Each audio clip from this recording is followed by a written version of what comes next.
nos vamos rápidamente a tribunales con Mercedes Mendoza, un caso de abuso donde el fiscal no ha pedido pena. Mercedes, contanos.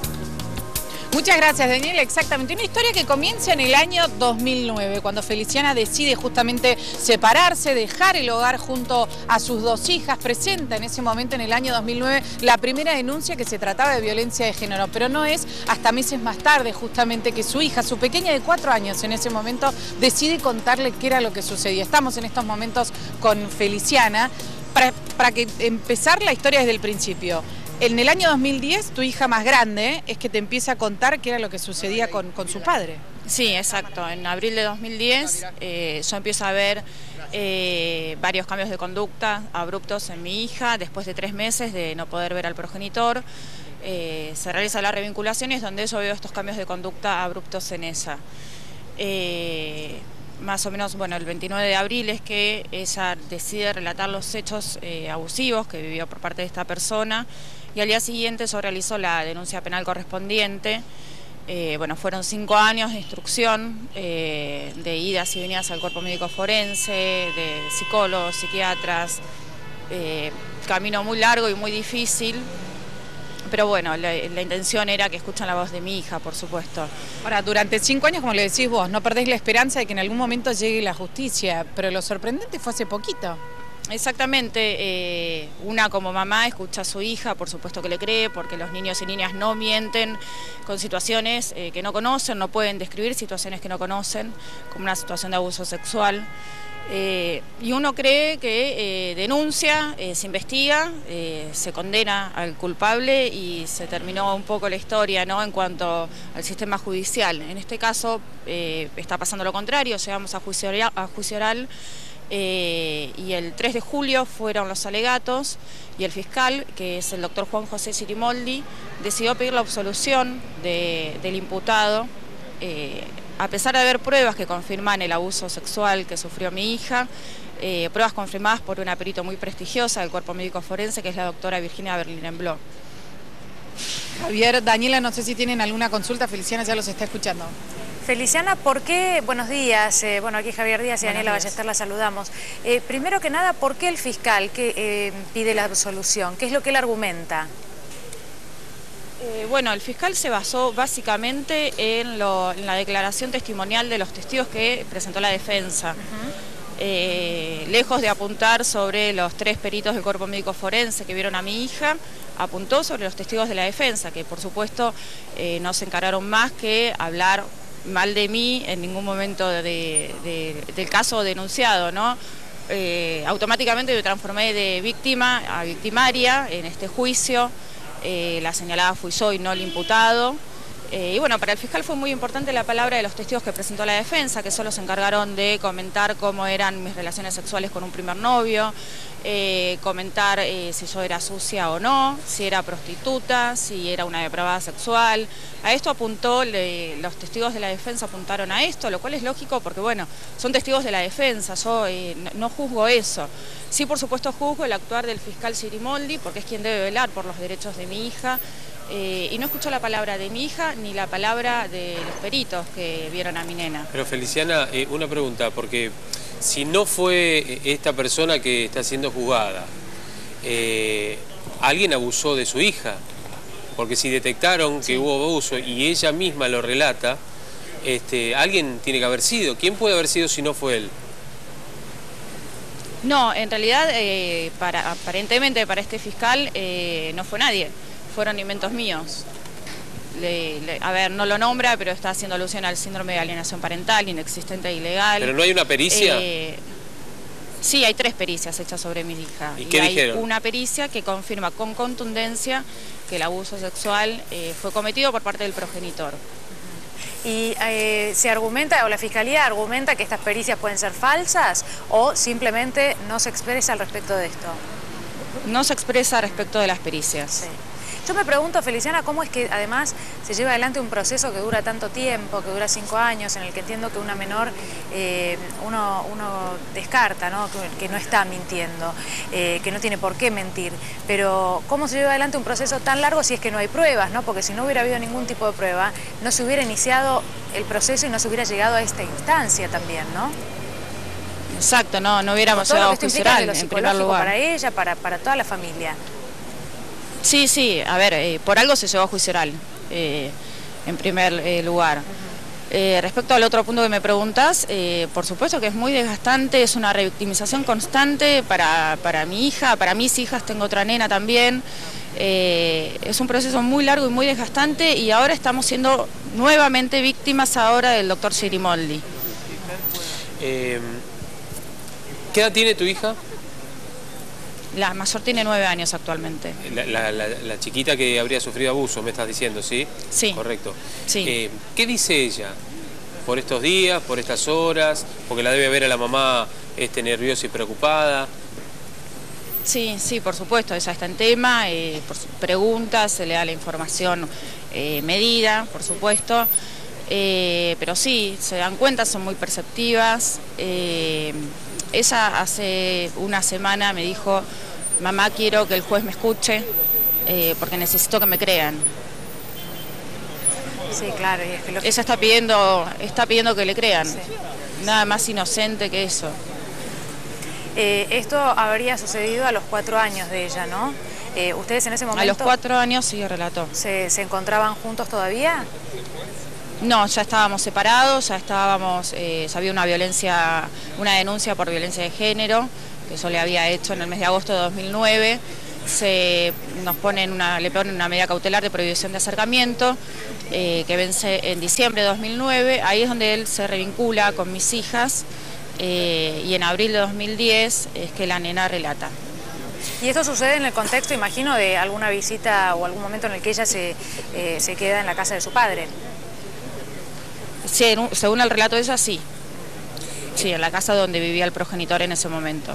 ¿Qué tipo de abuso fue? Sin relatar, por supuesto, porque no es la intención, sino simplemente, a ver, él buscaba un lugar, o esta persona, sea quien fuere, buscaba el lugar, el momento, le mostraba o le decía algo, es decir, en base al relato de su hija, digo, ¿no?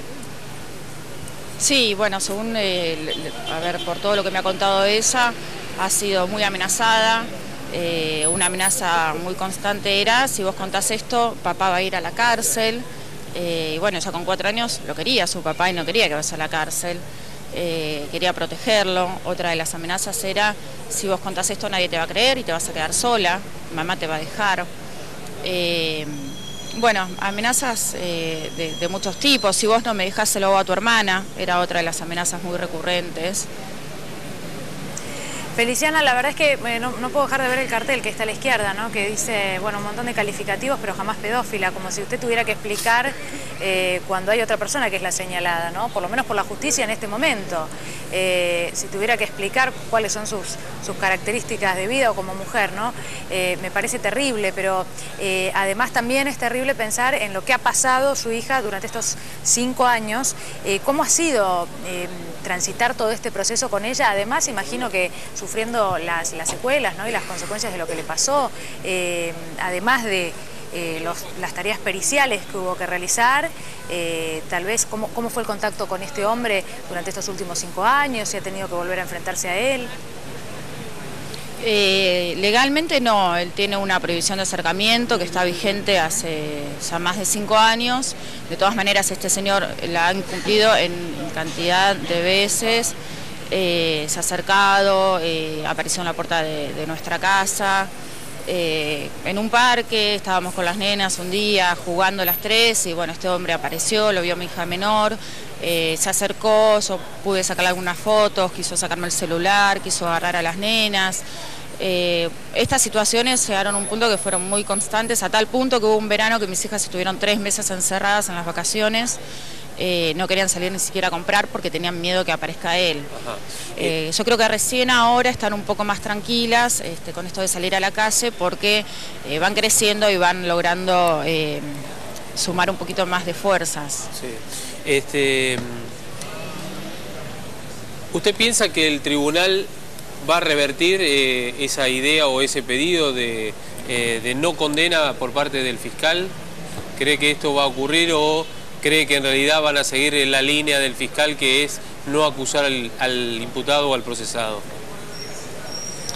Entiendo que el veredicto del tribunal va a ser absolutorio, digamos que el fiscal ya preparó un poco el terreno para esto, pero bueno, no quiero perder las esperanzas y creer que este tribunal no se va a manejar con una conducta patriarcal, misógina y revictimizante sobre mi hija.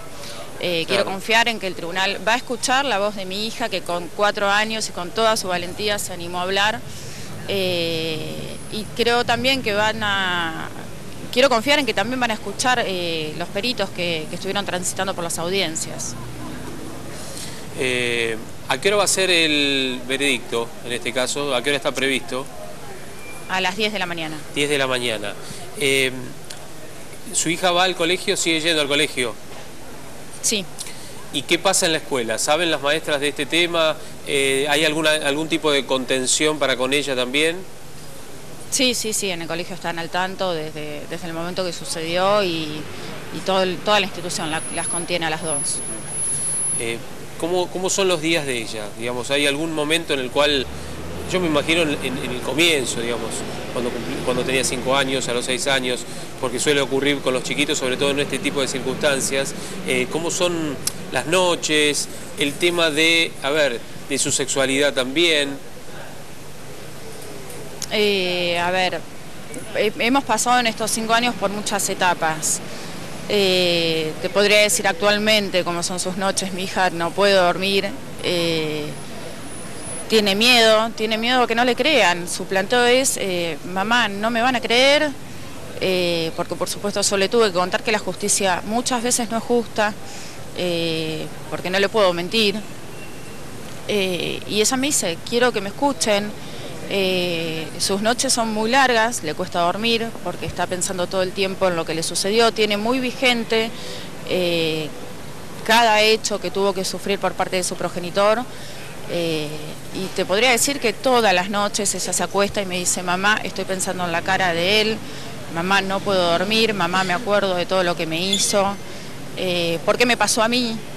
¿Por qué me tuvo que pasar a mí? Bueno, tiene muchas preguntas que ni siquiera yo como mamá le puedo responder.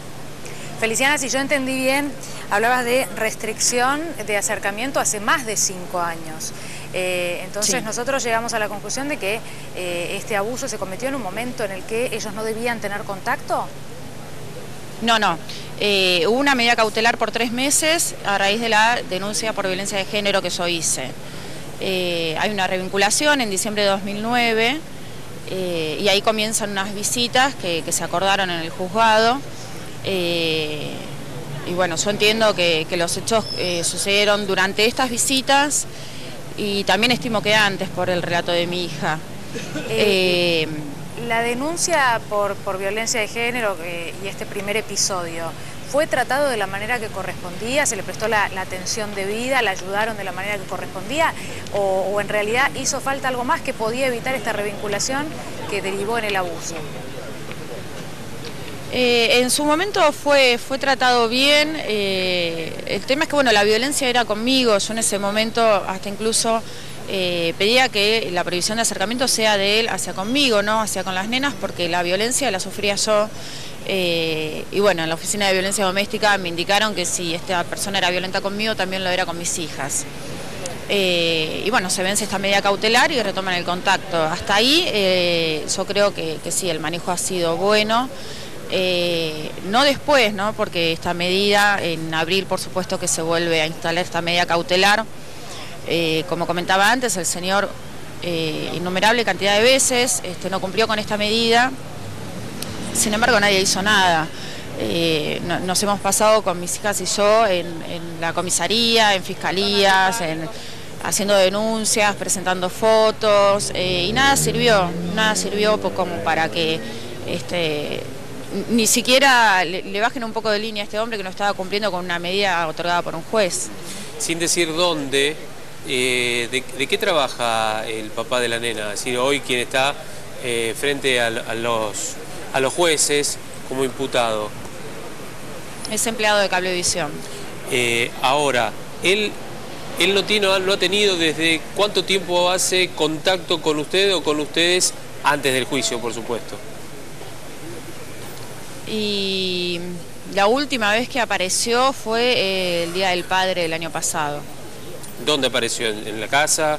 ¿Qué ocurrió? En la puerta del edificio. Volvíamos de comprar con mis hijas y de repente sentí un grito, un insulto. Estaba yo sola con mis 2 hijas y me di vuelta y estaba él atrás nuestro en bicicleta. ¿Y qué es lo que buscaba en ese momento, o por lo menos qué es lo que le dijo? Insultos varios. Yo creo que lo que busca es hostigarme, sin ninguna duda. Sí.